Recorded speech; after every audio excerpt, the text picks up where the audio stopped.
Hold on. Corey, we're ready wherever you are. Thank you. Good evening. Welcome to Committee of the Whole for September 9th, 2019. We are all in attendance tonight, and I will start our meeting by calling for amendments to the agenda. Hearing none, I would actually like to make one. I'd like to request, with permission of Town Council, that we give a moment of silence for Mr. Stan Suffel, who we recently lost. Stan was a sitting member of council between 1975 and 76, and then since then he turned his focus to contributing to the community in uncountable ways. He has left such a void in the community that it's hard to put in terms of what his contribution was. Stan was my first chair of Committee of Adjustment when I started here as a 20-year-old straight out of school. And as warm and as fuzzy and as friendly as Stan was before that meeting started, the moment his gavel struck the wood, he turned to business, and he could chair a meeting like no one I have ever seen. And I had nothing but respect for that man, and I know that he hopes that all of us across the community will think of him and join his friends on Thursday evenings at Rob Roy's for a pint and a prayer, which I feel like is a very fitting way to remember Stan. So if council agrees, I'd like to take a moment to reflect on Stan's contributions.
Thank you.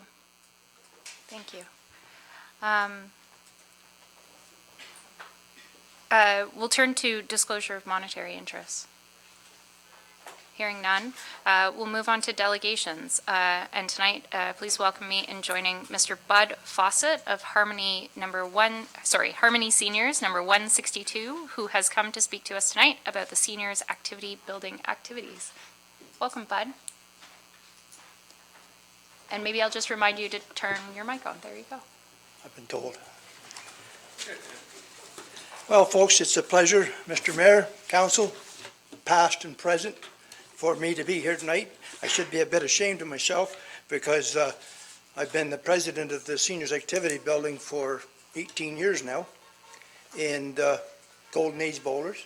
So I'm kind of late getting here to say thank you to the Council, past and present, and for such a magnificent building as we have with the Seniors Activity Building. And I want to speak on the Seniors Activity Building tonight because we're very busy there, and I gave out some agendas that we have and that speak to our daily activities. And our activities now are 7 days a week. And if you read this closely, there's 3 or 4 days in that week that there's 4 events each day. And I'm very proud of that because when I took over back in 2006 as president of the Harmony Club and was there for the opening of the new facility, the Seniors Activity Building, we had a membership of about 60 people, and we were using the building about 3 days a week. So we have made some upward movements there that I'm very proud of. I came to town in 1970 to work at Hershey's. I spent 33 years there, and when I speak to you people tonight, I should also say we. my wife, my finance director, my secretary, telephone operator, the whole 9 yards. Gloria and I have been doing this together, and I couldn't have accomplished what I have without her. So thanks to my wife for being with me. And again, she was a 30-year employee at Hershey's, and when we retired, we thought we would take it easy. We made a couple of mistakes. We went and joined the Golden Age Bowlers, and about 2 weeks after I joined that club, I became president. My wife became secretary. That was good for a couple of years. Then we went to the grand opening of the Seniors Activity Building in 2006. And about 3 weeks after I stuck my nose in there, I became the vice president of the Harmony Club. Later on in 2009, I took over as president, and I'm still there yet today. And my wife is with me every day. As a matter of fact, she's looking after the building right now. So anyway, we should mention that. And the only thing I had to say today is the people that come there to join us from all these towns around, and I'll name off a few of them later on, but all think we've got a real gold mine. And I do think we do. And the building is looked after by the town. Mr. Manhire here and his group, and Rick St. Dennis and Marg Loughran, I couldn't have worked with finer people. I have an issue, I walk across there, and is Art in? Yep. I get action right away. And I appreciate it, because everybody around this building right here tonight realizes how hard it is to get things done. And there's a few of you councillors that have been amazing to us. And Mr. Mayor, I know you've been there for a couple of functions and Christmas parties and so on and so forth, and it spoke kind of highly of our organization. Today we have 165 members in the Harmony Seniors Club. 140 of those are town residents. We have an average age of 82. And we have 29 members over the age of 90. We have had a couple of celebrations of birthdays, and our members over 100. And this is something I'm very proud of. Just one day, about a month ago, we were playing cards in there on a Wednesday afternoon, and I was walking around looking things over, and there was 12 tables of card players, 48 people. Table number 4, 5, 6, and 7 were something to look at, and I was studying them. Everybody at those tables was over the age of 90. So I went over and I grabbed the microphone and I brought it to people's attention, because that's why I'm there, is to help these people enjoy each day. And when I was standing there talking, all of a sudden the late Lionel Saunders said, "Hey, Fawcett, I'm over 90, and so is Mr. Grant here." So there you go. There were 16 people over the age of 90 enjoying cards Wednesday afternoon and Friday afternoon. They can't come out at night, so it's a good job we're there in the afternoons. But that's something that I'm really proud of, and something we should make note of. We, as a seniors activity building, we are part of the Eastern Ontario Seniors, District 9 in Zone 36. We are members of the club, of these organizations, and the clubs take in Pakenham, Fitzroy Harbour, Kinburn, Montague, Constance Bay, and Arnprior. And I'm on the board of directors with that, and that way we keep in touch with people in Toronto who are fighting for seniors every day, spinning their wheels in a lot of cases, but nevertheless, they know we are a force to be reckoned with. And the District 9, we are very, very fortunate here in Smith Falls to have the building we have, because we are able to host 4 of the senior games. If you look at the second sheet of the paper I handed you there, that's a list of all the games that are involved in these senior games. And I don't know offhand, it was 15, 16 of them. And it really is working out great. This year, on August the 11th, in Elmont, Ontario, we had the regional games celebrated with 815 participants. 16 of them were from our Harmony Seniors Club. Carpet bowlers, shuffleboarders, card players, and golfers, and 5-pin bowlers. So anyway, that is basically what we do. But when I go that far, being involved with seniors, I'm very active around the retirement homes, Van Horn Manor and Willowdale, in Broadview.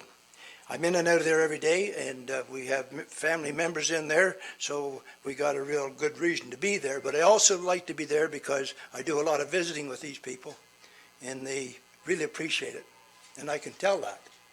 And you can be visiting with some of these people, and you realize what problems we have with those, and it's really kept me going.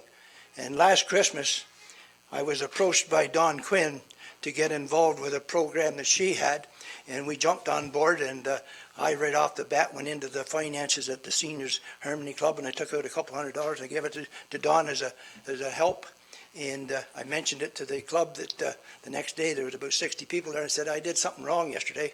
I spent $200 of your money when I wasn't authorized, and I explained what it was all about. Somebody back in the back corner said, well, what the hell are you doing giving her $200? Why didn't you give them $500? Well, I said, put it there. And I left the hall that day with $700 more for Don. People realize what it's all about. So then later on, when we were getting ready for Christmas, we all knew last year Christmas fell on Tuesday. So on Friday afternoon prior to Christmas, I made it known that Christmas Eve, Christmas Day, Boxing Day, New Year's Eve, New Year's Day, the hall would be closed. There'd be no activities here. I'm here today because I made it out of there alive, because was I ever opposed on that? And I couldn't, for the life of me, I couldn't understand why. But when I went in on Christmas Day to see who was there, my vice president, Marlene Miller, had taken over and was looking after the building Christmas Eve, Christmas Day, Boxing Day, New Year's Eve. We had about 40 people there. And when I looked at them, they came out of the nursing homes, they came out of the retirement homes, they lived alone, didn't have family, didn't have children close by. We had 35 to 40 people there for each of those evenings and days. Piles of sandwiches, coffee was big time, and it was great. And this building can create that and has created that. And many towns around here, and I just named off several that are in our zone here, have been to. We had a contingent from Carroll Place about a year ago come in and said, this is a beautiful building. How did you attain it? And I told them. And how do you maintain it? And I give them a list of what we do and how we do it. And okay, if you were to build one exactly like this, what would you change? Make it bigger? Make the toilets a little bit higher for seniors? That's a kind of an itchy-ish, but it's those things. I said, make the cloakroom bigger. Make the kitchen bigger. But then don't go too big, because we can fill it, and we fill it every day. Every one of our activities is maxed out. And we have a potluck supper, and if it's any bigger, next Thursday night, I'm going to have to go to Canadian Tire and buy some more tables, because we're getting 65 to 70 people out on a Thursday evening to come in there and enjoy a potluck supper. I just wish we could do it in some of the other functions that we've been involved in. I know we're struggling in other areas, but this is something, and I'm kind of proud of that, because we're maintaining it. How long I can last at maintaining it is something else. But the town of this town of Smith Falls, I recently moved into town from out in Montague, so therefore now I'm a resident of the town of Smith Falls. And we bought a home. We're up on Colonel By Drive, and we look out at the dog park, the Kinsman Club, and the curling rinks and the parks. And it's amazing the work that's being done there this summer. It's amazing the people that walk those tracks. It's amazing the dogs that are there 24 hours a day in that dog park. And the people are enjoying them. Even the Canada geese are enjoying them. But nevertheless, there's not much more that I can ask the town to do. But I'm here tonight to tell you, folks, this is not a fib. We are busy, and we are working closely with all other organizations to help them along too. And our Ontario president for the seniors is a lady from Winchester, Ontario, Miriam Millen, and she's a great help to me in giving us ideas what we should be doing and how we should be doing it. And again, when we go to host an event for the senior games, we host the 4-hand bid, the 6-hand bid, the carpet bowling, and the 5-pin bowling at Grattan Lanes.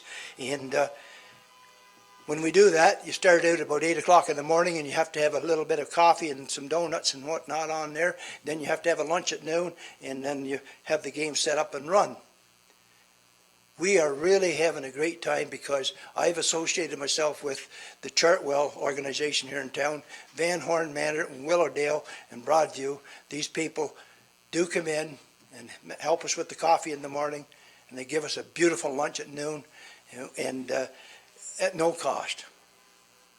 And to get back to that, that works two ways, because just in the last 2 or 3 months, we've had 8 or 9 I guess it is now, members of the Harmony Senior Club who have taken up residence in Willowdale and Van Horn and Broadview. And these people are recognizing that. And they are sending gratitude to Gloria and I. We got a beautiful supper out of them the other night. I went to the Ottawa Senators hockey games a couple of times in their box. Not that the Maple Leafs knew that. I didn't tell them that. But anyway, this is a payback. And when people wonder, Bud, how can you do it and why are you doing it? Strictly because I enjoy it. And I'd like to say thank you to Mr. Jay for giving me the idea of being here tonight. Jay, I appreciate it. And folks, something I should tell you, we work hard at it and we're busy. This year we were able to give out 3 bursaries, 3 $1,000 bursaries, 2 to the Smith Falls High School, 1 to St. Luke's. We give the town a gratuity of $2,500.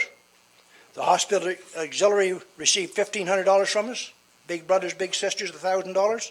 The food bank, $1,500. And the Pearl Street fire victims from 2 years ago, we were able to give them $3,000 to help them out. All of this stuff, and then the Don Quinn issue at Christmas time, we supported her in putting out 250 gifts to people in need of a gift at Christmas. And we are now doing something we didn't used to do, and I guess it's because I've become the chairman of the board for the building. We now honor anybody that's got a birthday of 100 years. If you want to use the hall, come in and we'll celebrate with you. You could use the hall. And this has been 2 or 3 times now. Arts and culture have used the hall a couple of times, and now I'm getting ready for a big election in October. They're going to use the hall, and therefore the hall is being used. The hall is being well maintained by our Mr. Art here, and it's in good shape, and we're enjoying it. There's only one issue, and that's basically why I'm here tonight, is the parking around that building. I keep an eye on everything, and if you look at the beautiful rink we've got 12 or 15 parking spots for wheelchair victims, for disabled people. The seniors activity building's got 1. I'd like to see that kind of halfway reversed. And the issue comes about the fact that we got one of the best rinks in all of Eastern Ontario to play Central Junior Hockey in. And I'm more than sure if I approach Mr. Dobson now, I can get some help with this. But on Sunday afternoon, just yesterday afternoon, at some point in time, about 11:30 yesterday, 25 or 30 little hockey players come in there, and the coaches and the captains and everybody else. They parked their cars around the senior building, got on a bus, and went to Current Place. We come in to play cards at 1 o'clock. I had to drive a lot of the cars over and park them over by the Jerry Lowe rink and then take them back for them afterwards. These people with walkers and canes can't handle that. So if we had, and this is my request, if we had something like they got at Zeller's, seniors parking only or family parking only, but I would like to see across the front of that building, seniors parking only, if it can happen. The other thing is, and I'll be talking with Art about this because he's mentioned it a couple of times, that building is lit from head to foot. Washrooms, I can go in there 5 out of 7 days a week and the lights are left on. Why we haven't got motion sensors in there to cut down the hydro bill or whatever, and this is an issue that I would like to deal with Malcolm and get this all straightened out. So anyway, folks, I'm going to take any more of your time. But I really appreciate what the town of Smith Falls are doing for the seniors. We got one little request, a little better parking around the hall, and that would be it. And thank you very much for the opportunity to speak to you folks. Don't be afraid to come and see us. I know there's some faces around here I've never seen in the building. And these seniors, if you come in and say good day to them, it's worth $1 million to them, to know you're interested in what's going on. Thank you very much, folks. Thank you, Mr. Fawcett. Questions? I think Jay had his hand up first, then we'll go Mayor Pankow, Lorraine, and Wendy. Thanks, Bud. Thanks for the pen. I see you every day, neighbor. And I'm really glad you came tonight. And you told me this story on the front lawn about a month or two ago, and I said, you've got to come and tell us, everyone, about what you're doing. And it's fantastic. And you mentioned about the parking, so I'm glad you brought that up tonight. And I think that we can probably have a look at that. The one spot that you do have is not even near the front door.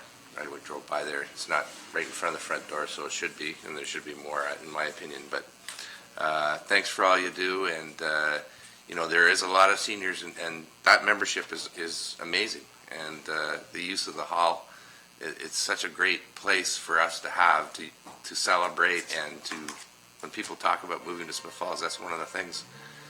It's a big thing to have, and we've got to promote it more. So thanks, Bud. Thank you very much. Mayor Pankow?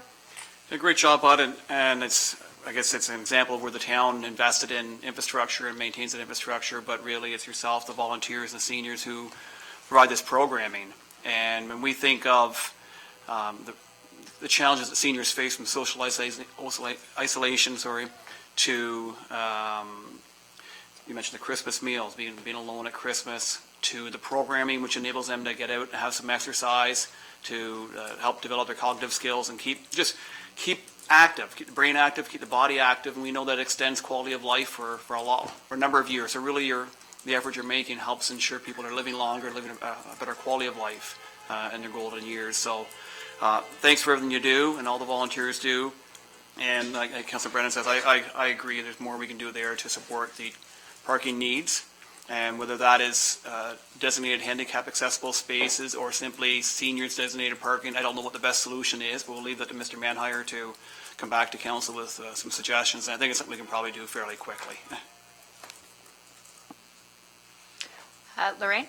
Yes, thanks for doing this, coming and seeing us, Bud. You know, you and Gloria are really the heart of that building, and I know over the 9 years I've been here, you and I have chatted over people telling you that you have the best seniors building in a very large area, and I know that based on the numbers you just gave us, there are a lot of people using that building that don't live here. But you and Gloria certainly are the two that have organized all these things, and I know my dad, who's 93, can't miss the activities that he loves there. And you provide a wonderful service, and you are really the heart of that building. So thank you for the good work you do.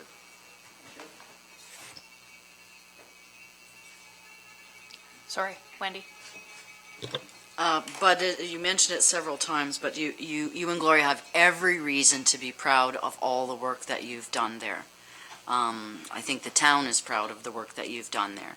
One thing before the meeting started that I wasn't aware of, and maybe you want to share it, is what the membership is, what the cost is to people who would be interested in accessing the Seniors Activity Center. The cost of membership is $7 annually. Which I think is... $3 of that goes to the Ontario Senior Citizens in Toronto, and $2 goes to Zone 36 in Kinburn to manage and relate to the government and province of Ontario what we need and what we are desiring. And it's a $7 membership January 1st, and that gives you the fact that you can join us for, well, you're on a list that's called for the potluck suppers and any deaths or benefits or hospital cards, people's looked after in that way. So it's. Well, I think it's just another bit of information for people who are interested in joining. That it's very affordable, very welcoming there, and for those people who particularly, I'm glad that you have these relationships with the retirement homes, but for people who are watching here tonight and who are alone at home, this would be a good information for them to have as well. Well, the biggest lift we've got in the last couple of years is I had an incident where I was sitting in the United Church one Sunday, and I was invited out on Monday to go and have coffee and dinner with a couple who had just moved to Smith Falls 5 years ago. And I said, no, I can't go on Monday afternoon, I'm bowling.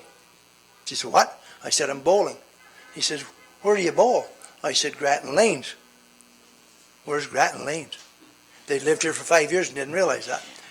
So anyway, numerous people, when Dave Houston moved to town here, I see them come in, and there are several people that have done this. They've come in, what a beautiful place, what's it all about? So I give them this paperwork, and I said, you've just bought a home. And I'm one of these individuals. We just bought a home in town. I was all over the real estate, up one side of them and down the other. Don't just sell a home, sell the town. Sell the Legion, sell the Civitan, sell the walking track, sell everything. House is the last thing you mention. How great the people are, how great the people can be. Look at the facilities that we have, the walking tracks and stuff. And a lot of people come back to me and say, hey, you're right. And I've had 3 or 4 real estate agents come to me getting this paperwork so they can show people when they're selling the house to somebody 65, 70 years old. And it's working. It's working. We get 90-some new members in the last year, and they're people that have moved into this area. So, yeah. Well, you are a shining example, you and Gloria, of the good people here in Smiths Falls. Thank you. Thank you, Bud. Anyone else? No? Thanks for coming, Bud. And we look forward to receiving a report from staff in the near future about parking options around the facility to address your concern. Moving on, we have the adoption of minutes for June 3rd, August 12th, August 26th, and September 3rd. Do I have a mover and a seconder? Peter and Wendy, all in favor? Thank you. CEO and directors reports this evening? Thank you, Madam Chair. We have several, perhaps starting with Mr. Manhire. Off to the seniors. Yeah. Thanks for that. Madam Chair, just have a few updates. The town hall tender for phase 2 went out last week. The tender timeline is that there's a mandatory site visit for all interested on September 12th, which is this Thursday. And then the opening for the tender on September 26th. So to date, we've had 5 packages picked up starting on Friday. So good response so far. The CDC survey, the child care survey, was closed on Friday. We've tabulated the responses for that, and we're evaluating it with the county right now. We will be bringing forward a report to council, and there will be a delegation from the county on the 23rd of September. The town hall front door, the door that's at the bottom of the stairs here, will be replaced on Thursday. We will start the work, and it'll look exactly like the door on the Welcome Center. It is ready to go. We will start the work on Wednesday. So Wednesday evening, that door will actually be removed. The whole insert will be removed and closed off, and then the new install will be happening on Thursday, just as an update. The inflatable will be removed this week. We're starting to kind of see a bit of a tail off on use, and the water's getting a bit cooler. So we are looking to remove that this week. Just wanted to also update council on a trip. One of the strategic priorities is to examine the possibility of a marina here. And so there was a trip taken to Trenton with members of the chamber, and that happened in July, beginning of August 13th. And just as a brief update, it was Trenton has created a municipally owned and operated marina down along the waterfront there. It's at the head of the Trent system, so they worked with Parks Canada as a part of that process. They created 374 slips in the area, which serves both local and transient boaters. They are not quite, they've been operating for 8 years, first 4 years. They won't look at breaking even until about the 8th year, but they've got quite an investment down along the water. One of their big challenges, believe it or not, is that the Lake Ontario that they're on is about 3 feet higher than it normally is. So they're dealing with that, but they're dealing with that very well. They get about 6,000 visitors a year, about a 50-50 split between local and transient boaters. And out of about a $2 million budget, they've got a $140,000 shortfall at this point that the municipality runs. They have a facility there that they use year-round for various events, and all in all, between facility and docking, they have a $12 million investment in that facility. This is nothing we're not looking at. We're looking at general models at this point and general ideas and concepts on what could be done here. So by no means we're kind of stamping a model and bringing it up here. This was the first effort in trying to identify what the possibilities are.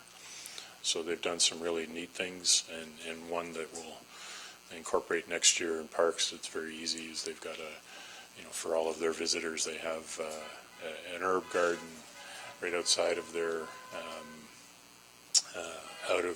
outside of the marina gates, and we're going to be installing that in Victoria Park next year, so that LeBoat and other transient boaters can access some nice fresh herbs, just to make it a nicer place. So we will be reviewing that trip with the Chamber and using that as conversation points for the strategic priority identified in the plan. That's it. Thank you. Any questions? None? All right. Good. Thank you.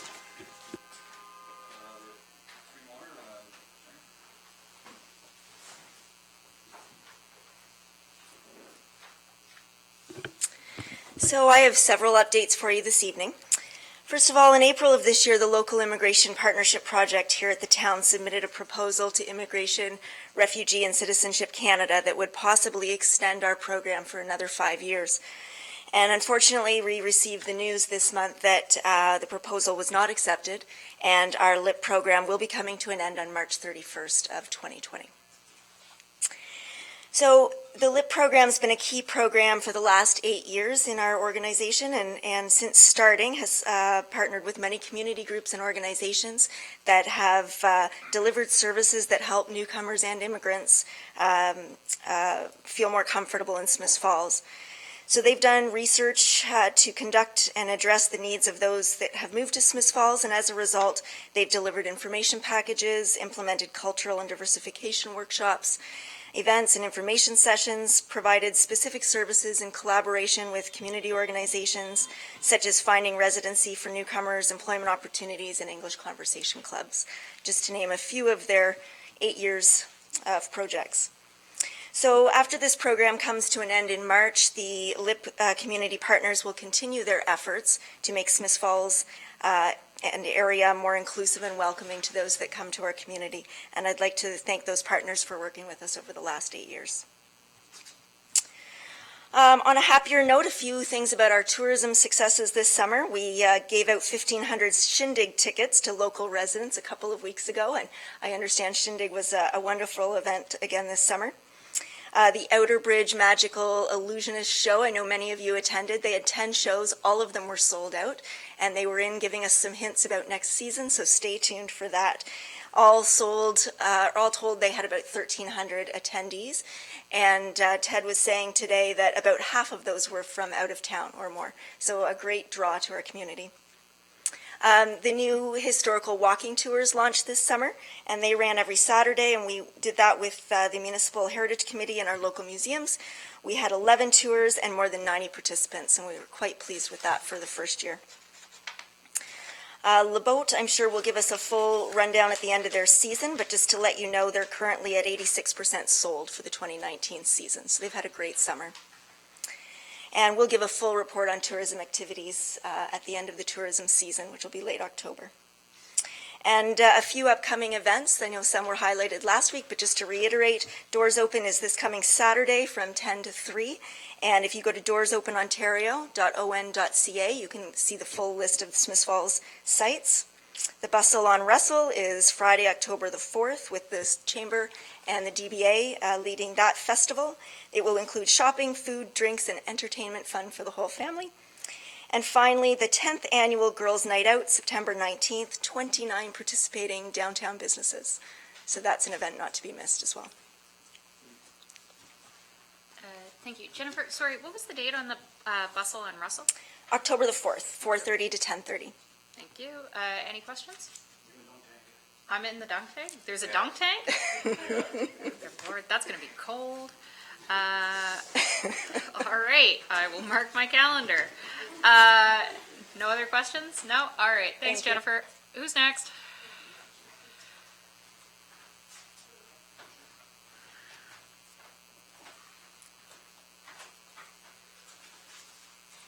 Thank you. Just a couple reports this evening. The second microchip clinic will be taking place on September the 18th from 2 to 6. That's an annual event that we assist the Lanark Vet Clinic with advertising. The clinic in September is also a rabies clinic, so anybody who's interested can contact the Lanark Vet Clinic. It's $25 cash for the microchip. Rabies has an additional fee, so please contact them if you're interested. The second note I wanted to bring council up to date on is, and I think you're all aware, is that Linda McKim has officially announced her retirement. She's been with the town for 30 years. Her career started at the water treatment plant, and now she's been with the town since those two merged many years ago. So we have undertaken a recruitment process. It all became very real last week when we sent it out, and the deadline for resumes is September 19th. So it is on our website, it's on social media, or they can contact Linda to get a copy of the job ad, and we'll be receiving resumes until then. As well, for council to note that I am in the midst of preparing 2 terms of reference, one for the housing task force that is part of our strategic objectives. The second is the accessibility task force. Half the work has been completed, though, by Lucy Bingley, who so graciously gave us a draft terms of reference when she visited a council meeting a couple weeks ago. So both those will be being brought forward to you within the next couple weeks or so. Lastly, just wanted to bring council up to date. We've got 2 planning meetings scheduled. The first is for 14 Lanark Street. This is a combined public meeting for severance and minor variance. If the severance is approved, it will create a 483 meter square parcel of land, and the variance is to recognize the undersized lot area for an existing duplex dwelling on the retained parcel. And the second regarding planning meeting is 33 Ferreira, and this is a minor variance meeting, and it's to change the required fence height and material type as regulated under our zoning bylaw. Both of those meetings are here at the Town Hall in this room. The chamber is at 5 p.m. on September the 12th, if you wish to attend. That's everything. Thank you, Carrie. Any questions? Hearing none, moving on. Very quick one, just to let committee know that we've been working with our partners in the Victoria Park campground operation, and we expect the chamber to come forward as a delegation, likely at the September 23rd meeting, to provide their perspective. And we've also been working with Parks Canada to get their perspective as well. So we hope to bring all that together by the end of the month, and we'll have the beginning of a path forward for that particular operation. So stay tuned. Malcolm, are we intending to see a staff report come forward the same night as the delegation? No, we wanted space. you to hear from the delegations first, Okay. and then at that point, either host a discussion or make a decision of some kind. But we can certainly take stock of what we know after the delegations through a staff report. Okay, thank you. Any other questions? Hearing none, we will move on. Correspondence items for this evening, we have none. We have no in-camera items, so we'll move on to priority issues. And the first is the release of funds for the hospital's core capital program. And this report is with Ms. Koziel. Thank you, Madam Chair. I'm here this evening to present a report on the potential release of funds for the donation to the capital or the hospital's capital program. As Council may recall, Mayor Pankow and Perth Mayor Fenwick came as a delegation on January 21st on behalf of the Perth and Smiths Falls Hospital Board to present a report and their requests for municipal support.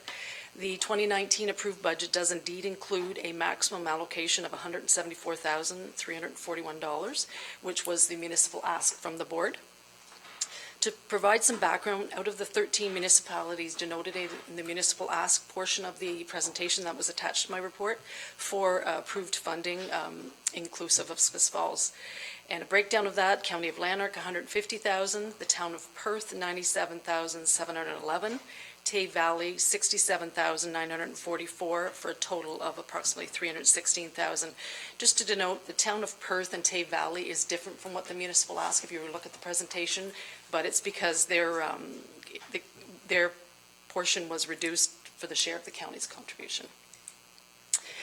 So as of August 29th, Councillor Dwyer had reached out to me asking for a status update on the release of these funds, and unfortunately I hadn't received a formal request, nor had the community donations are typically done through the clerk's office. So I did some further research and found a comment in one of the minutes from the January 21st expressed by Councillor McKenna that the council should have more detailed discussion on this donation. So I thought it would be best to bring forward a report to get clear direction from council and its approved amount. So that's why I'm here this evening for discussion on that. Thank you, Janet. I'll start by saying Janet's correct. I mean, this came up at a hospital board meeting, the last hospital board meeting, wherein the treasurer for the hospital foundation, or hospital, sorry, I got the two confused, indicated that he was looking for an update because he was surprised that they hadn't received a transfer yet.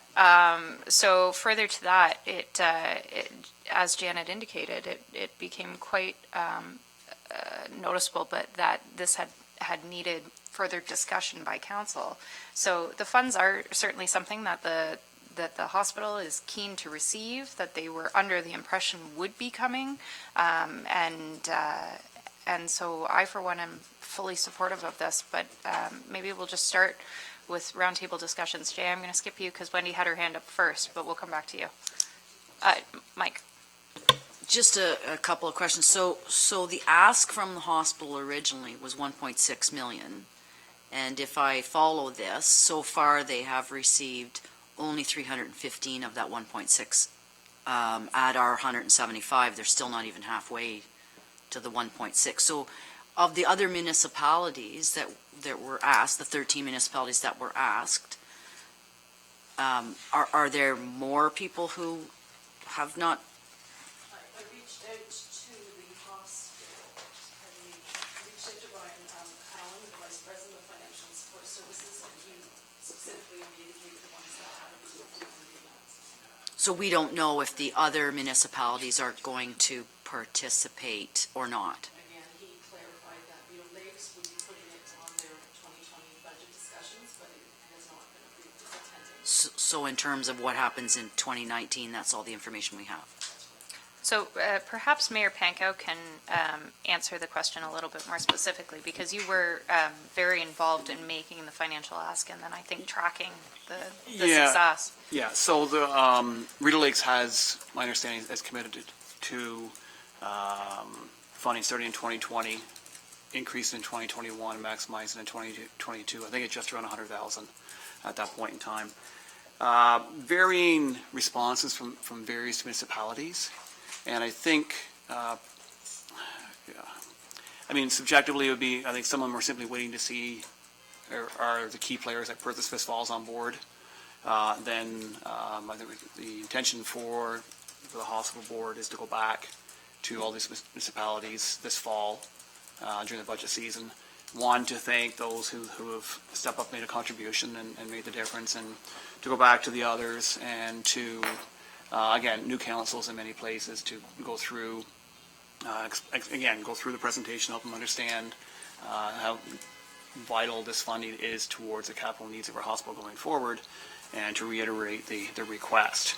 So I don't think we were under any illusion, speaking on behalf of the committee, that we would be obtaining our requested ask from each municipality in year one. I think we certainly expected it would be probably an evolutionary thing over time. So I support the request, and I support it now, and because I know how vital the needs are, and I think it's critically important that we show leadership on this. And say Perth has also done so. And the county was one which is different for every other municipality involved other than Smiths Falls, and the fact that they, in Leeds, Granville, or in Lanark, we're looking at 2 tiers of government, and as whatever level the county would provide, the lower tiers would then reduce their contribution by that amount. And we will be going back to Leeds, Granville again sometime later this fall.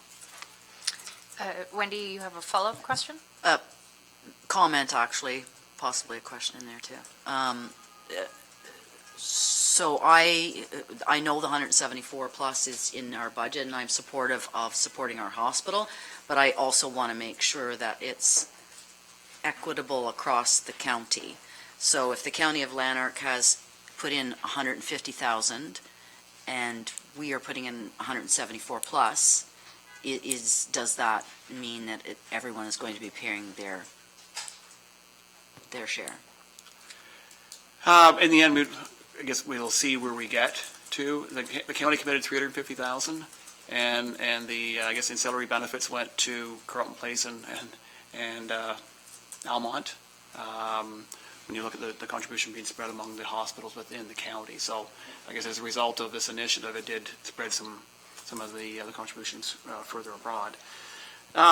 It's hard to say. I mean, because each municipality will have their own determination as to what, if anything, they will contribute.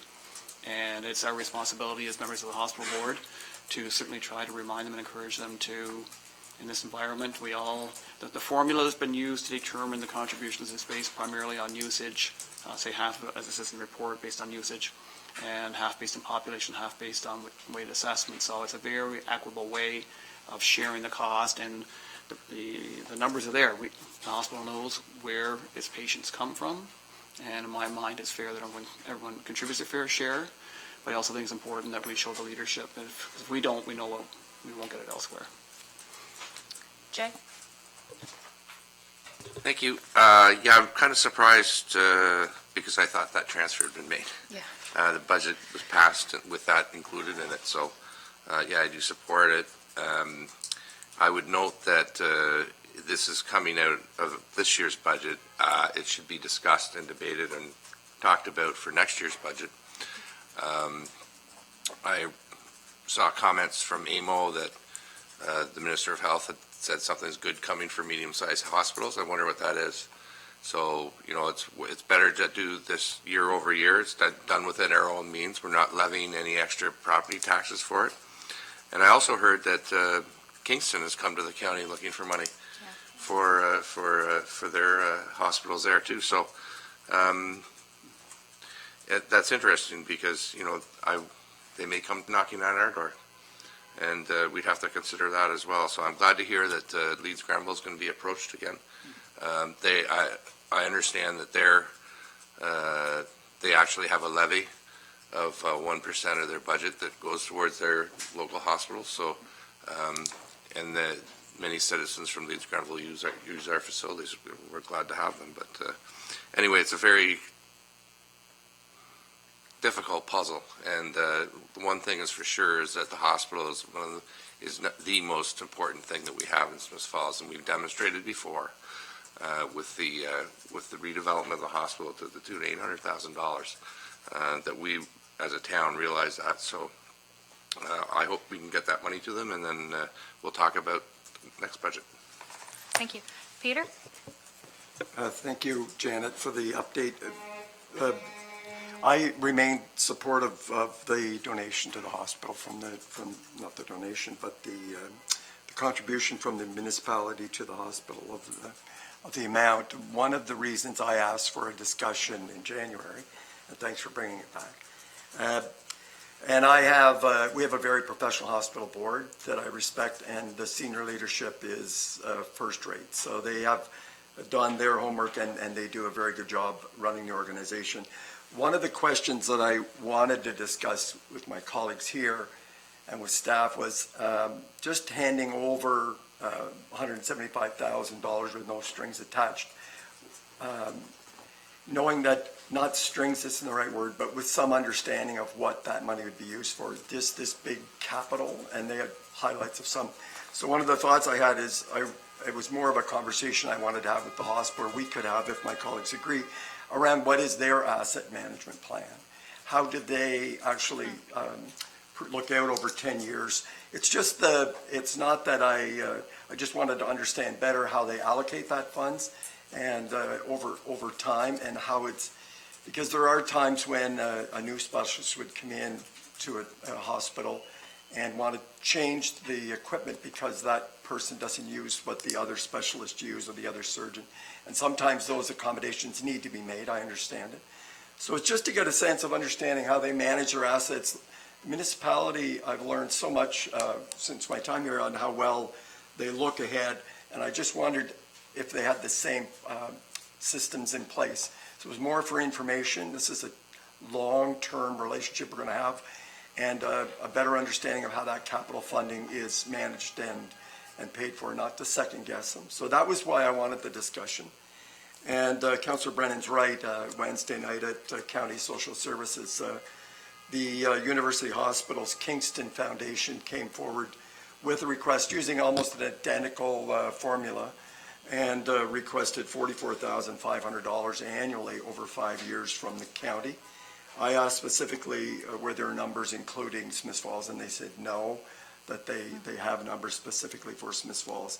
So I wouldn't be surprised, as Councillor Bryan said, that there would be a request coming forward in the near future, which is a broader question of setting some policy around in the long term of how we support physician recruitment, hospital foundations, hospital requests, and so that we're being fair to the citizens of Smiths Falls when we allocate these funds. And I think the fairest formula that we've seen to date is the one that hospital uses based on utilization.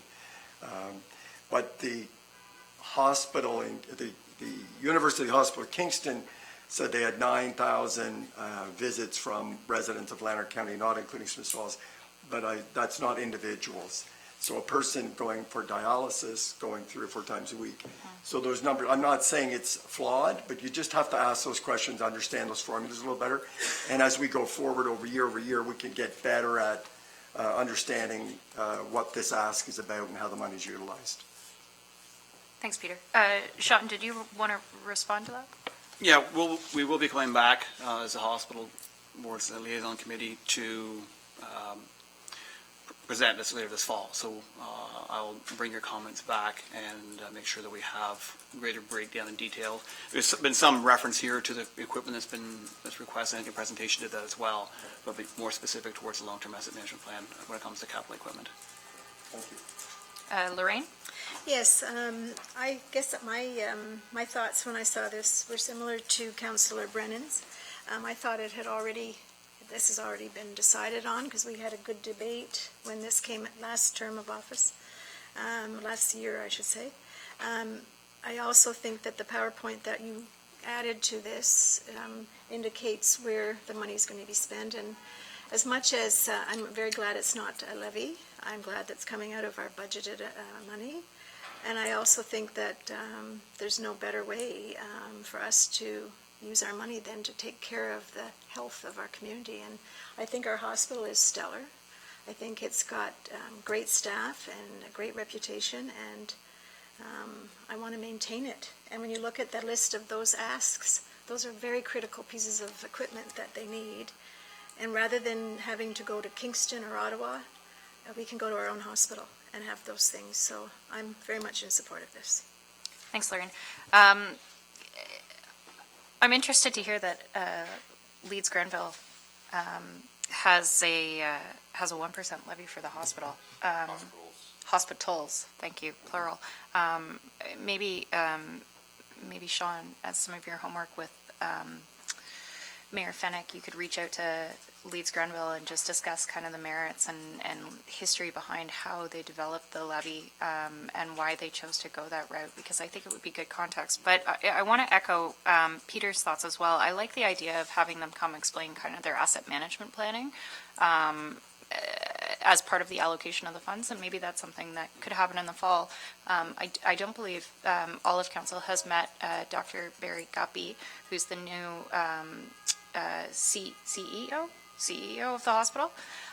So it would be a good opportunity for us to get some face time with him and have a discussion about where he sees not only asset management planning going, but the hospital services as well. But the one point that I wanted to clarify, and Sean, I actually look to you for this. It's my understanding that the Lanark County funding that was provided was specific to the Perth site, not... It is split between the two? Okay, because my understanding was that it was only going to the Perth site. Okay, that makes me feel a little bit better. Okay, well, I think it's clear that there's consensus around the table that it was expected that this was done already. So, Janet, your recommendation tonight isn't terribly clear. It's just the information and discussion purposes. Are you looking for a resolution to actually write a check? It's in the budget, so I would assume if there's clear consensus that should be sufficient. Then that's sufficient? No And need I've for a al- resolution? Nope. No. Okay, there we go then. So I'll get that process straight away. Okay, thank you, Janet. Moving on, item B, we have electric vehicle charging stations funding opportunity report with a CAO Morris. Thank you, Madam Chair. So the federal government have set very aggressive targets for electric vehicle sales in the country. In fact, by the year 2040, the target is for 100% of vehicles to be electric. So that's a very aggressive timetable. And I think within that policy objective, there's an acknowledgement that there's a lot of infrastructure that needs to be built in order to accommodate the prevalence of electric vehicles. So to that end, the government had budgeted $130 million, the federal government that is, over 5 years to deploy charging stations, a network of charging stations throughout the country. And to move that objective forward or spend that money, Natural Resources Canada have announced what they're calling a zero-emission vehicle infrastructure program. So there's funding available for communities and others as well. This round is targeting publicly available parking. It doesn't have to be publicly owned, but publicly available. A bank would be an example of that. So they've structured the program to deal in volume. They need a minimum of 20 charging stations to accept an application. So we worked with our partner municipalities in Lanark County to see if we could assemble 20. We were not successful in doing that. So we were looking at a few other options, partnering with others, and we quite frankly ran out of time. So while these discussions were going on, OPG, Ontario Power Generation, they're the folks that produce electricity, most of the electricity in the province, approached many of us with an offer to be the owner of the units and apply en masse to access funding, and then through a lease arrangement, we would lease the units from them. So as of Friday, I spoke with the contact at OPG, and they have about 45 interest for 45 units. They're gathering interest this week as well. They hope to have at least 60 in the package that they would submit. They think that's enough to proceed with an application. So what they're looking for is simply a letter of intent. It's non-binding, so we don't have to go through with it. Obviously, we want to see the terms of the lease arrangement. They've given us an idea of what that lease arrangement would look like based on the known cost of a level 2 charger. They are talking about single units, not the dual units on a pedestal. If you've been to Perth, the municipal parking at the Crystal Palace, there are 2 units. They're double units, so they're quite expensive. That's about a $30,000 investment plus installation. The singles are between 15 and 20,000, depending on where you put them. Obviously, if you're closer to a electrical source, it's better. So there are a lot of variables, but what they're looking for is interest in order to proceed with an application. So we're recommending as staff that we provide that letter of intent. They expect to know, NRCan expects to make a decision by late November.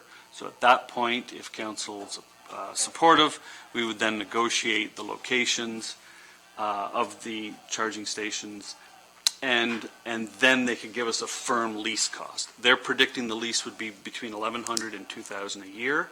If you do the simple math on that, these units are $20,000. The math kind of works out. Obviously, we'd be paying more through a lease, but we're not upfronting the cost. That's the attraction of this program. We would keep the revenue from the usage, but we would need to cover the electricity costs. So worst case scenario, we just cover the electricity costs. Best case scenario is we make enough revenue to offset some of the lease cost. It's not likely, and I just want to be perfectly clear, it's not likely we'll cover the full lease cost with the revenue we get from it initially. In 10 years, with the prevalence of, the expected prevalence of electric vehicles, it may be a moneymaker, but I just want to be clear today, we're not expecting it to be a moneymaker. We are expecting it to be a draw to get people to come to Smiths Falls that have an electric vehicle. And there's a new term out there, it's called driver's range anxiety, not rage, but range. And that's where you set off on a trip and you're anxious whether you'll get there or not without charging. The whole idea behind this program is to reduce anxiety for drivers of electric vehicles, and I think Smiths Falls can play a role in reducing that anxiety, getting people here, plugging in, and the idea, of course, is while they're plugged in, they're out shopping and spending money in Smiths Falls. So I think it's something that we're going to see more of, and I believe we should get in while there's funding available to make it more affordable. So I'll pause there and answer any questions. Hands up. We'll start with Chris and then Wendy. Thank you. Do we know how much they're charging over at the Scotiabank for that charger? I don't. I don't. I'd be speculating. Okay. Do we have what the network's like in town for stations? Anybody? Oh, sorry, Sean. Yeah, I've driven an EV for about 6 years now, so I'm familiar with using the various chargers that are around, and most, if you're paying for it, is very modest. It's $2, $4. Depends how much you're going to charge, but usually it's a very modest cost. And the ones in town, there's one at Scotiabank, and a number of the car dealers also have them. Some are proprietary to their brand of vehicle, but many are adaptable for different vehicles too. And is there any reason we couldn't look at Market Street, the Market Street parking lot, or the parking around the Murphy building? I'm just thinking more centralized locations in the rink, or? Absolutely, yeah. I think if council wants to proceed and we're successful, then we'll come back with some suggestions on where. But I'm certainly open to any ideas this evening as well, and that's a very good one. Thank you. I think it's a great project. I'd like to see the pricing at the high end of the range, just so that we're closer to breaking even on it. But as you say, it's a great tourist draw, so thank you. Wendy? These are non-binding discussions at this point, and I think it would be irresponsible if it's not, given that every car maker is now producing hybrids at the very least. So I think we should proceed with this, and then as we gather more information, things will become clearer to us. But I think it's quite clear that this is the way of the future. And that we need to be prepared for it, whether it's for our own residents or for people with driver's range anxiety. Thank you. Lorraine? No, I just wanted to add to what Councillor McGuire said. In the report that we got, it suggested either at the arena or downtown, and I think the downtown location especially, I like the Market Street idea, because from what I've read and from what Mayor Panko has told us, when you're charging, it's time you've got to kill. And so you might as well be down where you can eat and shop and, spend money in our town. So it makes sense to have it there. Peter, and then Sean. I'm just in support of C.O. Morris's recommendation and would like to see that letter go out soon. Thank you. Sean? I support the recommendation. At the same time, I think it's probably worthwhile for us to look at potentially some other options. So as an example, at the arena where we already have, I believe, 240 going to a plug, it may be more economical there to simply buy a Sun Country Highway charger, which you can buy for about $3,000 because the wiring is already right there. You can plug into it. And different, so I think it may, before this comes back, it may be worthwhile to look at some of the alternatives available out there. But I think this is good to initiate the conversation and to look at possibilities and where we would have them as well. The other consideration also, of course, is for staff, for town vehicles. We're at the AMO conference back earlier in August, and one of the vendors at the trade show was demonstrating these fairly small, fully electric vehicles that could be suitable for Parks and Rec staff, for picking up garbage in the downtown, for a variety of, when you're looking at most of our trucks are running around town only, these vehicles have 60 kilometers of range. They're $15,000 to $18,000 instead of $30,000 plus for a pickup. They are very environmental. So I think in the future, as transportation changes, whether it's our staff who are driving to work and need to charge before driving home, or use electric vehicles for the municipality's purposes, I think it's good to have the charging infrastructure in place, and now seems like a good time to look at it. Mayor Penco. No. Oh my gosh, Malcolm. Sorry. Thank you. It's a long day.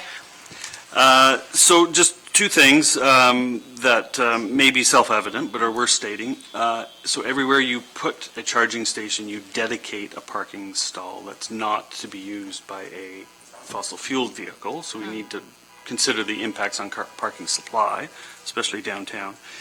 And the other advantage, if I didn't emphasize this enough, is that leasing offers the option of staying ahead of redundancy. And if you imagine where we were 10 years ago with this discussion and where we'll be in 10 years, it's probably wise not to own a bunch of infrastructure that may be outdated at that time. So there's certain advantages of leasing over purchasing. So with that said, we'll Sorry, send a letter. no, I've got comments. Okay. So just for my own clarity, what's the difference, and maybe this is a question for Sean. Sean, what's the difference between a charging station and a fast charging station? Like, what is that time difference if we were going to upgrade to a faster terminal or go with the budget model? Yeah, and Malcolm's comments were really relevant here because the chargers are getting better and faster as time goes by. So level 2 charger, level 3 charger, 3 charger is going to charge much quicker, but it needs a heavier, I'm not an expert on it, but a heavier electrical feed going to it, probably greater than 240. As an example, the Tesla superchargers would charge almost 500 kilometers in about an hour, but that is probably almost 10 times the normal charging rate for a level 2 charger. Okay. So it's going to vary a little bit by manufacturer, but you're looking at probably for most level 2 chargers around 50 to 60 kilometers per hour you would achieve with that. So most people would come in, plug in for a couple hours, and move on to their destination. But the level 2 is sort of the standard right now for the most part. Okay. And here's where I'm going to sound terribly ignorant on the subject matter, but I mean, my junior has a Chevy Volt, and so when she comes to the office, she just plugs into literally an extension cord, and that's how she charges her car. What's the difference between doing that and actually installing a charging station? So if it's a 110 regular plug? Yeah, Oh, I assume so. And a Volt is unique from the standpoint that it can charge itself as it drives as well, I believe.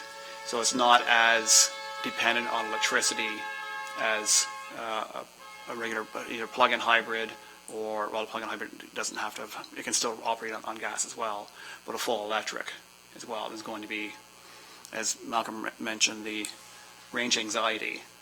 If you're going from Ottawa to Kingston or something, and on many electric vehicles, you likely can't make the trip without stopping somewhere to charge. So being able to stop here, a 110, you would get maybe 10 kilometers an hour of charge. Okay. But if she's sitting or he or she's sitting all day, picking up 60 or 80 kilometers might be enough for them to get home at night, right? Okay. Okay, thanks. I will say, I feel like there's two drivers in this world. There's people who experience range anxiety, whether or not they're operating a fossil fuel vehicle or an electric vehicle, and those that don't. And I feel like I'm definitely in the latter category, so I'm not quite sure I can personally relate to this new phenomenon of range anxiety. But I get the need to support these, even from a tourism standpoint. And I think, like most of my council colleagues, I would echo the sentiment that I'd like to see them as central as possible to the downtown. But I see no reason for not pursuing the open negotiations at this point. So you need a resolution passed? We can bring that forward next week. Perfect. Thank you. Get back to my agenda, sorry. We have a couple items left to cover tonight. The first is Big Brothers Big Sisters of Lanark County request to light town landmarks in purple for September 15th through 21st. This is for council discussion. But to start, I'm wondering if it's not pertinent, because we seem to be getting an awful lot of these requests, for staff to develop a bit of a policy, particularly on the ones that come back year over year over year, that we just kind of start scheduling those and add them onto a list so that they don't have to come back every year to ask for support from council. So maybe we can debate that first and then decide whether or not Big Brother Big Sister has merits in being lit. Sean and then Wendy? Okay. The other benefit of them coming back is they just create an awareness around the cause that they are talking about. We can quite often do a proclamation about it, so it can be maybe tied into that. But I think it probably makes sense to have a policy as well, how we're going to manage these going forward. Yeah. I think the initial investment in lighting up a water tower was sort of a one-time cost to fit up the lights, and then it's a matter of sliding in a certain color plexiglass, I believe, to enable the tower to be lit up. So I've supported Big Brothers Big Sisters in the past, and I certainly will support it again this year. Okay, thank you. Wendy? Yeah, I certainly love the idea of lighting things up. The policy would probably be helpful should there be a conflict between one group or another group and how long we do it. And Yeah. So I would support looking at a bit of a policy for that. Okay. Peter? I think Director Manhire has spoken earlier about a lighting strategy for the whole community. And I think if they would incorporate some of that thought, knowing that there may be times in the year, Christmas or Big Brother's time, that we might want to reflect all that. Just to include it in that kind of thinking around that strategy would be just a suggestion to get into your business, Art, if you don't mind. All right, any other comments? Lorraine? Just that it's a great organization, and I'm so happy that you brought this forward, and I think anything we can do to support that. Over the years, I've had many students that were big brothers, had a big brother or sister that changed their life, so I support it 100%. Malcolm?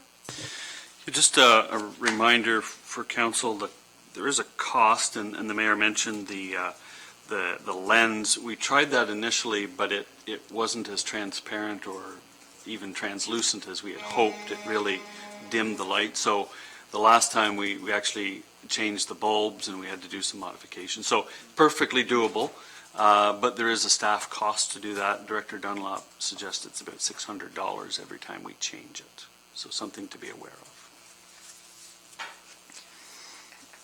Oh, sorry, Wendy.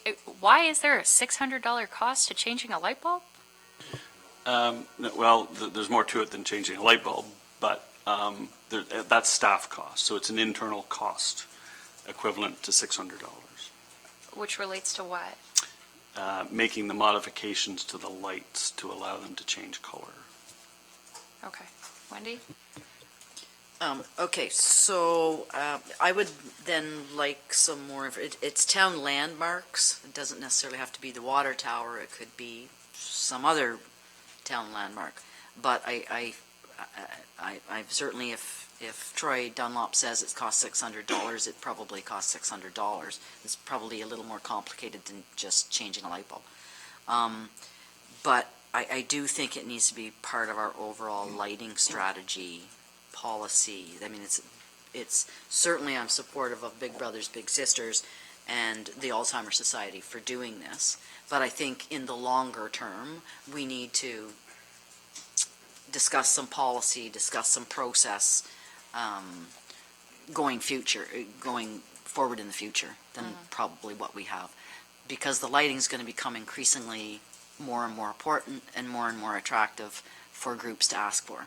So as we better things in Smiths Falls, it becomes more attractive for people to also want to do something similar. So I think policy is going to be important. For sure. Malcolm, I would look to you. When do you think a policy could come forward? Because I think there's a couple other cyclical events in the fall that typically request lighting. Is it reasonable to think that we might be prepared before those asks come in? Given our workloads right now, we have a number of other policies in the queue. Procedural policy, it's been in the queue for a while. So if council's supportive of these two, we can make these two happen. And if we get more requests, we'll have to bring them back. I can't guarantee we'll have it done within a month. It's not likely we'll have it done in a month. Okay. Jay? Yeah, I support this September 15th to the 21st, and then on the 21st. So that's fast approaching, and I certainly think we should make it happen. Subsequent to that, let's talk about where we're going to light things up. Are we going to light them up at the town hall? Are we going to do stuff downtown? That's doable too, but I support both of these. So on that Right note, now. thank you, Jay. On that note, perhaps we'll talk about Alzheimer's Society as well, since we're on that same vein. But Wendy, did you have a comment on the former? Yes, because I'm sure someone by now has realized that the Big Brothers Big Sisters runs 15 to 21st, and Right. then Alzheimer is 21st. So already we're In conflict. in conflict. Yeah, this was kind of But I my would- rationale behind a policy. Yeah, I would support this is a longer term discussion, but in terms of supporting these two and whatever we have to do to get those two done, I'm supportive of doing that, and more discussion should follow. Perfect. I see nodding heads for both those dates and asks. So staff, you have your direction. Moving on, we have correspondence item from the August 26th meeting. It's a letter from Jeff Urick, Minister of Environment, Conservation, and Parks, respecting More Homes, More Choices Act 2019. And again, this one is up for discussion. And I'll be honest, Nadine, the correspondence was not included in the agenda package, was it? Okay.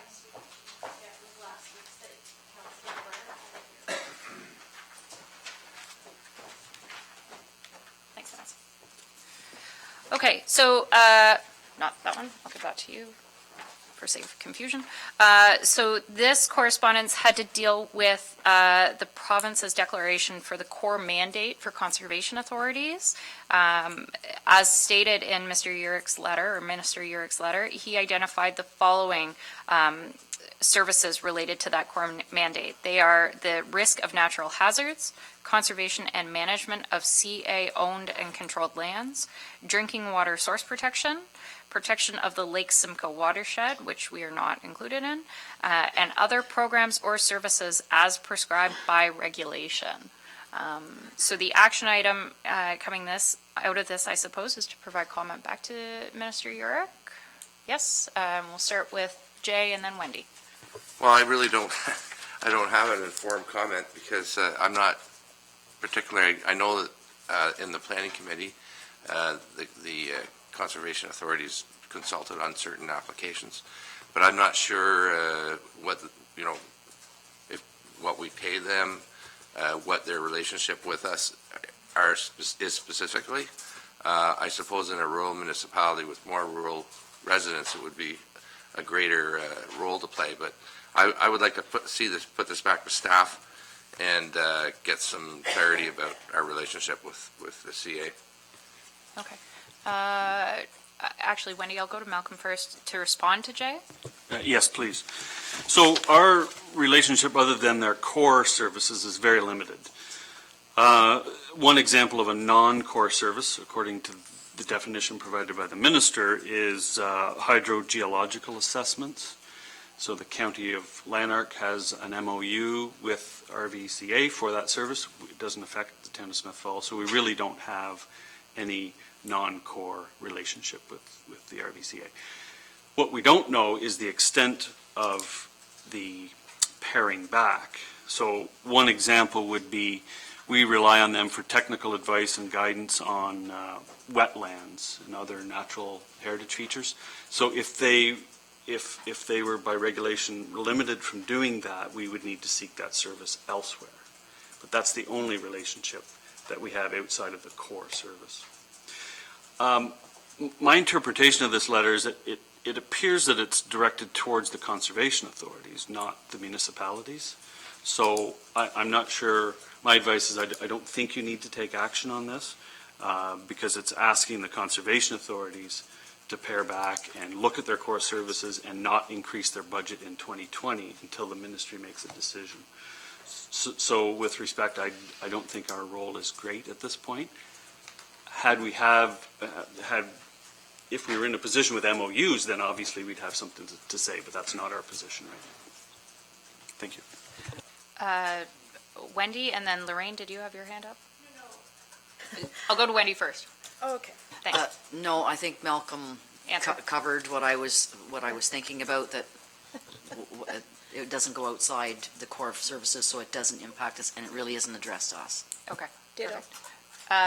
Chris, and then Peter. Thank you. I'm sorry, CEO Morris, I have to disagree on a few of those points. I work for a conservation authority. I'm part of the risk of natural hazards in the flood forecasting and warning department, so I haven't been one of the ones that have been talked to about the possibility of losing their job.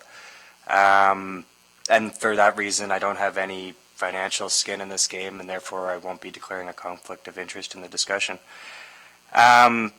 This letter, with all due respect to the minister, is outside of his core mandate. The provincial government provides a subsidy to operate the conservation authorities, and it's very low. It's a small percentage of the overall operating budget. The conservation authorities are a product of the municipalities that are in the watershed. The cool thing about conservation authorities in Ontario, it's one of the few things we manage on a natural resource basis.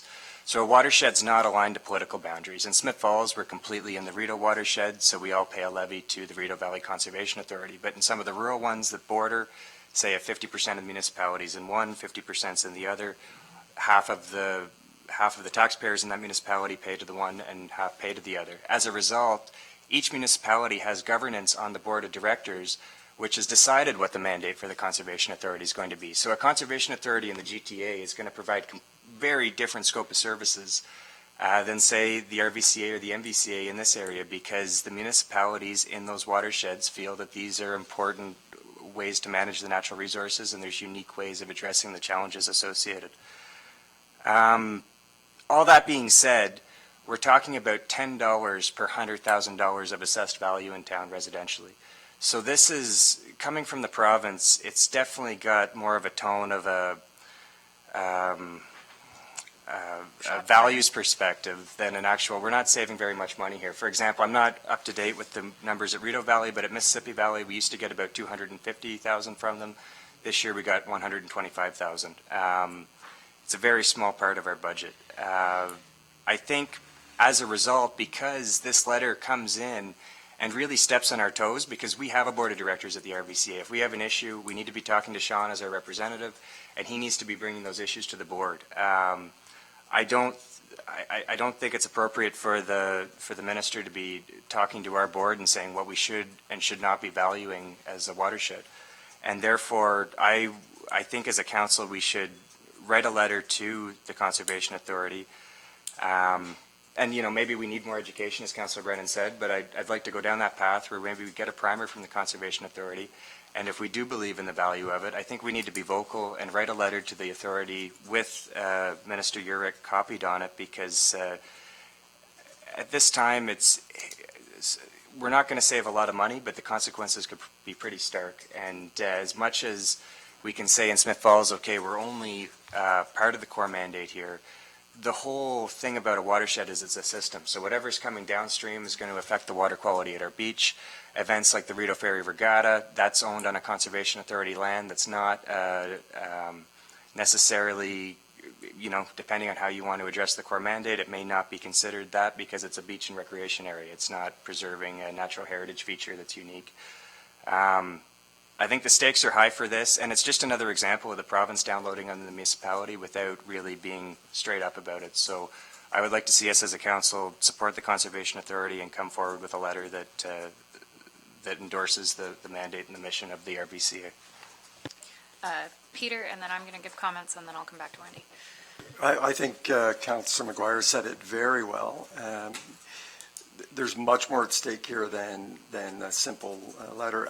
There is, my sense of it is, and I've been at County Council when our local MPP presented on it, and I've been to AMO and heard conversations on it. There is, and I don't support red tape. If we can reduce red tape, unnecessary or unhelpful regulation, I'm all for it. But there is a sense in the government today, the provincial government, that I'm getting the sense that this is about we're overregulated, people telling us what we can do with our land, and we can flood wherever we want, we can ditch wherever we want, or we can build wherever we want. And I think that there's more of that concern going on and so I feel that conservation authorities are becoming a scapegoat. I've read the auditor's report, the review on the conservation authorities. Definitely there were some, the one that they focused on had some issues and some challenges, and I would turn to their board of directors to straighten that out, and they definitely had some work to do. At any given time, any organization will have its ups and downs. However, that they took that Auditor General's report and spread it across all conservation authorities. And so it is a bigger conversation. The climate change is very real. Flooding, what I heard through the flooding in Quebec last year in particular, is that the conservation authorities in Ontario are unique in the country and have protected, and one of the reasons we probably mitigated is what didn't happen as a result of 30 years of conservation authorities. So I think they are our allies in climate change, they're allies in safe drinking water, and in sound planning. So if we can, we may just want to say that, it doesn't have to be a speech like I'm giving, but it can be just a simple letter that, if council agreed, or we could have more information on it and a further conversation. So I think Councillor McGuire has said it quite well. Thanks, Peter. I'm going to give the third speech on this topic. I feel that it's wholly our role to respond to this letter and support our local conservation authority. I've sat through 2 sessions in the last week about changes to the PPS and the importance of climate change adaptation and the importance of establishing a voluntary hierarchy of local and regional PSWs in the area, and then to turn around and take the regulation and protection of wetlands away from the CA, to me, is completely contrary to the direction that the province is taking in other aspects of policy. It's like 2 ministries are not talking to each other, and it's affecting our ability to protect and enhance vitality within our communities and make them sustainable in the long term. So there's 2 things that I would like to see come out of this. I understand that Summer Robertson Craig is doing invitations to councils. Councils are inviting her to come speak about what this core mandate that has been dropped in their laps is looking like for RBCA and the delivery of this service, and how that is directly going to impact their relationship with local municipalities. We rely on our CA for a lot more than their core mandate, and the reality is, by taking them out of the equation, you're going to add more red tape, because instead of relying on the services of your CA, a partner in the community who's approachable by the development community, you're forcing municipalities to turn around and hire private consultants to come in at the expense of the applicant and add significantly more time. CAs fill a role not only in wetland protection, but everything from stormwater management on site across the community that in some ways is duplicitous, but quite frankly far more efficient than relying on the services of MOECP now. That would only increase the red tape if they weren't there. So I think it's important for us to come out in support of our CAs and protect our relationship that we have with them as ambassadors for climate change adaptation within our communities. So I'd like to see us start with an invitation to Summer, but then follow with a staff report about what this is actually going to cost, both quantitatively and qualitatively, to the community. That's my rant. Sorry. Wendy, you had another point. No, I think both you and Councillor McGuire make good points about the longer-term CA. It may not impact us in terms of not having MOUs, that kind of, those kind of arrangements. But I very much agree that there should be due diligence by the province and every municipality to protect our source water. I know certainly we use their services at the planning, but it's bigger than just at planning. Yeah. So I would support, and where does the AMO, is the AMO lobbying on behalf of municipalities for ensuring that other municipalities take this the way that we are likely to do? I don't know that I've seen anything come across from AMO. I see Malcolm shaking That his could be head. a rhetorical question, but we Yeah. have someone that works regularly with AMO, so Yeah, perhaps perhaps he could we press can them for bump some that up answers. the channel. Yeah. Sean? Yeah, I mean, it's obviously a concern for the RVCA as our council rep there, and I think we're very fortunate we have members of council who are a planner who's very versed in working with the RVCA and MVCA, and a staff member who can give us insight we otherwise would not likely have. So I agree with the suggestion that we have a representative from the RVCA come down, present to council, one about the role and responsibilities it provides to us specifically, but also the broader impact of these potential changes and how it would affect us down the road. So we can probably line it up, I would assume, hopefully the next couple of weeks. Jay? Yeah, and I'd be very interested to see what AMO's got to say about this issue. Okay, thank you. Hearing no further discussion, we have no standing items, so I will call for adjournment. Oh, there is one more item? What did I miss? The Alzheimer's Society? Oh, sorry, I thought we discussed that already. We're all in agreement. We're going to light up the water tower blue on September 21st. All right, excellent. Adjournment? Wendy? Seconded by Lorraine. All in favor? Thank you. Have a good night.